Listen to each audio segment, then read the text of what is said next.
রাস্তায় main stream media যেভাবে ছুটোছুটি করে, যেন মনে হচ্ছে পাকিস্তানের প্রধানমন্ত্রীকে ধরে এনেছে, আজকে এক্ষুনি ফাঁসি দেওয়া হবে।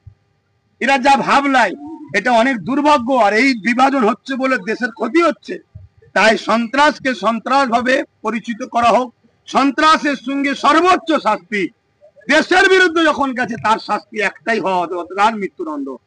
তাই যারা এই কাজ করছে, যদি সত্যিই দেশের প্রধানমন্ত্রী দেশের দরদি হয়, দেশের স্বরাষ্ট্রমন্ত্রী দেশের দরদি হয়, তাদেরকে জেলের মধ্যে ভরে ভারতীয় গরিবদের, ভারতবাসী ট্যাক্সের টাকা খাইয়ে মুটা না করে ওদেরকে পুলিশ ঝুলিয়ে দেওয়া হোক, ফটাফট ঝুলানো হোক। 2-10টা ঝুলিয়ে দিলে দেশের সঙ্গে গাদ্দারি করার কোনো কেউ সাহস নেবে না।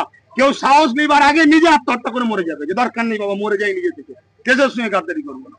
একেবারে রাজ্য সরকার বলছে অখাপ দিল্লি একেবারে সংখ্যালঘু মানুষের পাশে আছে, তিনি একেবারে দিল্লিতে আন্দোলন করার কথা বলছে বারবার। এর আগে রাজ্য সরকার যা বলেছে একটা সত্য কথা বলে, আনিস খানকে 1 সপ্তাহের মধ্যে বিচার দেবো দিয়েছে, তিলোত্তমা পুনের বিচার দিয়েছে, 10,000 মাদ্রাসা করেছে, মাদ্রাসা আলিয়া ইউনিভার্সিটি করেছে, ডবল চাকরি। আর কত বলবো, আমার শেষকালে নামাজ চলে যাবে ওর মিথ্যা কথা বলতে বলতে। অতএব যা বলছে সব ভাব মুসলিম সমাজকে বোকা বানাবে বলে ইমামদের ডেকে একটা মিটিং করে সেটিং করার চেষ্টা করেছিল। তবে ধন্যবাদ জানাই, একটা বড় অংশের ইমাম কিন্তু এর মুনাফিকি, এর চিটিংবাজিটা ধরতে পেরে গেছে। তাই যাই রে, লাস্টে কি করবে, প্রশাসনের লোকেরা হাফ প্যান্ট পরা ইমাম ঢুকাচ্ছে, গলায় কি বলে, আমার হিন্দু ভাইদের যেটা জিনিস আছে ওটাকে আমি ছোট করছি, তার পছন্দ, কিন্তু ইমাম তো পড়ে না, তাদেরকে ঢুকাচ্ছে। তারপরে মহিলা ইমাম দেখলাম আবার, এই সব দিয়ে কোন রকম ম্যানেজ করতে চাইছে। কিন্তু দুঃখ, এ কথা যখন বলেছিল আশেপাশে অনেক তো মুসলমানদের নেতা ছিল, একটা কেউ বললো না যে পরক্ষণ মাইগলে যে আপনার জন্য বাংলায় লড়লাম, আপনি বলেছিলেন কলকাতার রেড রোডে পুরো দেশের মুসলমান বিপদে পড়লে আমি সাথে আছি, দেশের মুসলমান ছাড়েন, বাংলার মুসলমানের একটু সাথ দেন না, কিচ্ছু করতে হবে না, শুধু বলুন আমি তো বিজেপির দুশ্মন, উনি তো বলে বিজেপির দুশ্মন, তোরা বিজেপির বিরুদ্ধে বল, আমি যা ওয়াকাফ ঝেড়েছি এটা বলিস নি, এখন পরে বলবি, তাহলে মিটে যেত। রাজ্যে ওয়াকফ বিল নিয়ে যে আন্দোলন হচ্ছে কেন্দ্র সরকারের বিরুদ্ধে, কিন্তু রাজ্য সরকারের এমন কি অসুবিধা হচ্ছে তার জন্য বলছে যে দিল্লি গিয়ে আন্দোলন। এই তো ওয়াকফ কানুনের বিরুদ্ধে কিছু আইন আছে, তার মধ্যে একটা আইন হচ্ছে 12 বছর কেউ যদি ওয়াকফ দখল করে থাকে, এতদিন ছিল ওটা তার হবে না, যখন ওয়াকফ বোর্ড চাইবে উচ্ছেদ করে দিতে পারবে।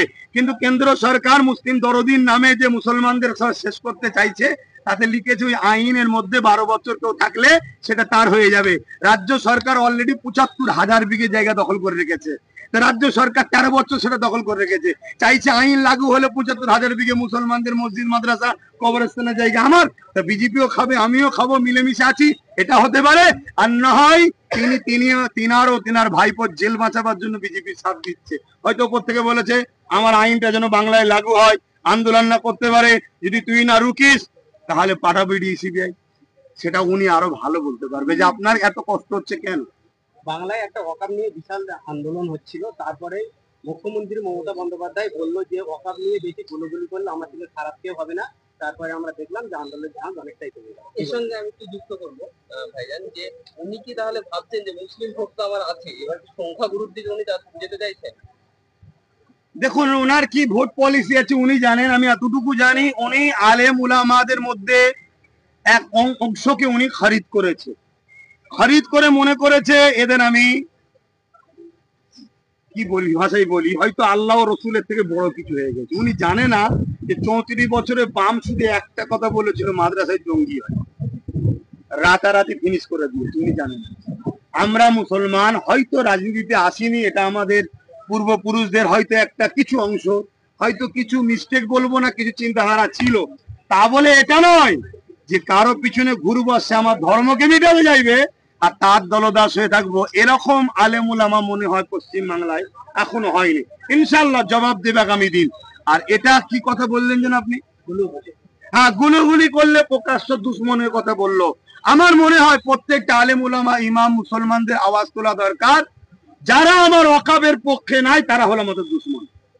তাদের রাজ্য সরকার যদি মনে করে ওয়াকফের পক্ষে থাকবো না তাহলে দুশ্মন, আর যদি বলে থাকবো আন্দোলন করতে দেবো না, এটা হলো সম্পূর্ণ ভণ্ডমি করছে, নাটক করছে। আন্দোলনই একমাত্র পন্থা, সংবিধান বলছে কোন অন্যায়কে রুখার।